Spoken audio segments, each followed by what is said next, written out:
Hey everyone, and welcome to The Explainer. Today we are diving into what is honestly one of the most fascinating and frankly urgent challenges in modern technology, the ticking quantum clock.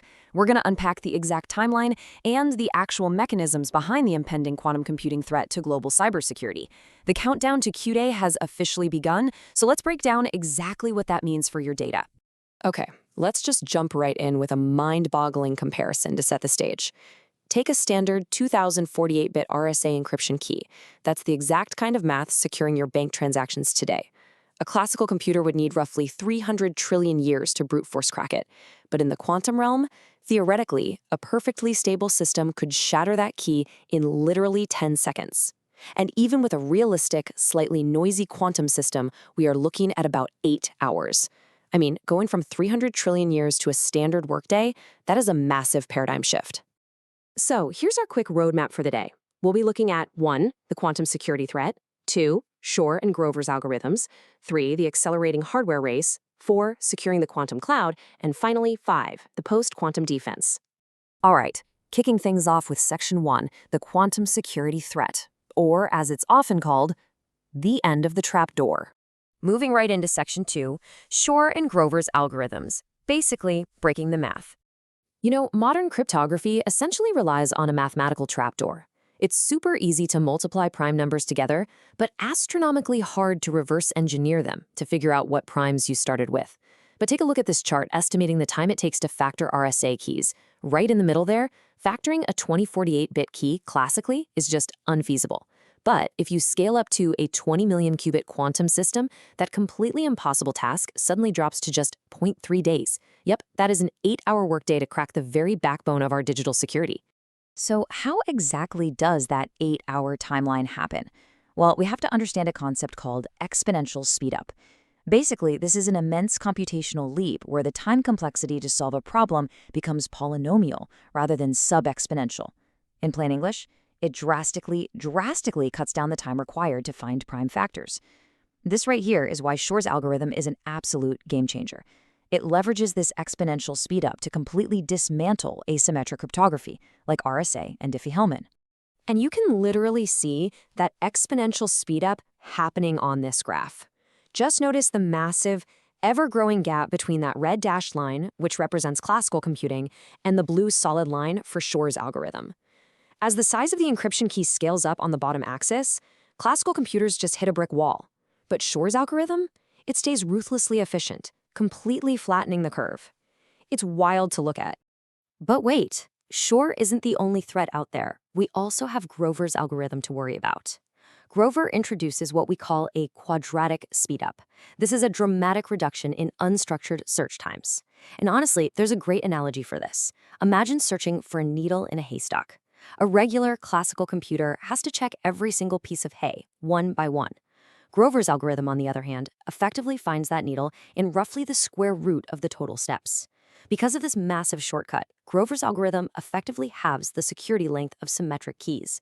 So an AES 128-bit key suddenly only offers 64 bits of protection against a quantum search. Okay, Section 3. The hardware race accelerates, going from theory to reality. Because, let's be real, a theoretical math threat means absolutely nothing without the physical hardware to back it up. Check out IBM's aggressive roadmap for this next decade. In 2024, they're aiming to hit 5,000 gates. By 2026, we are looking at actual quantum advantage. 2029 is the huge milestone, delivering the very first fault-tolerant quantum computer. And by 2033, they're targeting 1 billion gates. So yeah, the hardware is scaling up much faster than a lot of people realize. And IBM is definitely not alone in this race. Take a look at this schematic. This is Microsoft's Majorana 1 chip, and it takes a radically different approach to the problem. Instead of traditional qubits, it uses exotic topological qubits. See, it encodes quantum information non-locally across those H-shaped nanowires. Because the information is distributed out at the extremities of the device, any local environmental noise, like stray heat or electromagnetic interference, just can't easily disrupt it. It's a brilliant intrinsic hardware-level defense against decoherence. So why does Microsoft's exotic approach actually matter? Well, let's compare them. Traditional superconducting transmon approaches, the kind used by IBM and Google, they have a pretty high base error rate. This means they need over 1,000 physical qubits just to stitch together one stable logical qubit. It's basically a brute force approach to error correction. But Microsoft's topological design, thanks to that intrinsic protection we just covered, dramatically drops the base error rate. That means the Majorana architecture requires a tenfold reduction in physical qubits. You only need about 100 physical qubits per logical qubit. It's a massive, massive leap in efficiency. Which brings us to Section 4, securing the quantum cloud. Trust no server. As these quantum machines scale up, most companies aren't going to have one in their basement, right? They'll access them remotely via the cloud, which obviously creates a massive privacy issue for sensitive data if you can't completely trust the server. The answer to this is a fascinating framework called Universal Blind Quantum Computation, or UBQC for short. It works in 3 elegant steps. First, the client encrypts their input, essentially obfuscating the data via random bit and phase flips. Second, the untrusted quantum server computes the logic completely blindly on those encoded states. It literally has no idea what it's processing. Finally, the client gets the garbled output back and decrypts it by applying selective X and Z gate corrections. It's essentially a stealth mechanism that lets you run powerful operations, like Grover's Oracle, on remote hardware without ever leaking your proprietary data to the provider. And finally, Section 5, the post-quantum defense, surviving Q-Day. Look, I know this all sounds terrifying, but we are absolutely not doomed, provided we start preparing for that 2032 to 2035 Q-Day window right now. For symmetric systems like AES-128, since Grover's algorithm halves the security, the technical defense is actually beautifully simple. Just double your key length and upgrade to AES-256. Boom, you're safe. The exact same logic goes for hash functions. Just upgrade SHA-256 to SHA-512. But public key systems like RSA, those are the tricky ones. Shor's algorithm breaks them completely. We can't just make the keys longer. We need entirely new mathematical foundations, and that means adopting lattice or hash-based post-quantum cryptography, or PQC. So, what should you actually do? Here are your actionable takeaways, especially if you're an IT or cybersecurity leader watching this.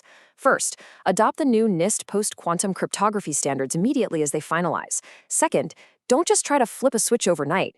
Implement hybrid cryptography, which combines traditional RSA with the new PQC to create a reliable safety net. Third, upgrade your key exchanges to quantum-resistant alternatives, like Kyber. And finally, design your architecture for cryptographic agility. You need the ability to swap out encryption protocols seamlessly as new threats emerge. These steps are absolutely crucial. They're the necessary bridges to a resilient future. Because the reality is, the hardware is scaling rapidly, the algorithms are completely proven, and our transition window is closing fast. The quantum clock is ticking loudly. The only question left is, will your data be ready for the post-quantum world? Thank you so much for joining me on this explainer. Keep learning, keep preparing, and I'll see you next time as we continue to unpack the future of technology.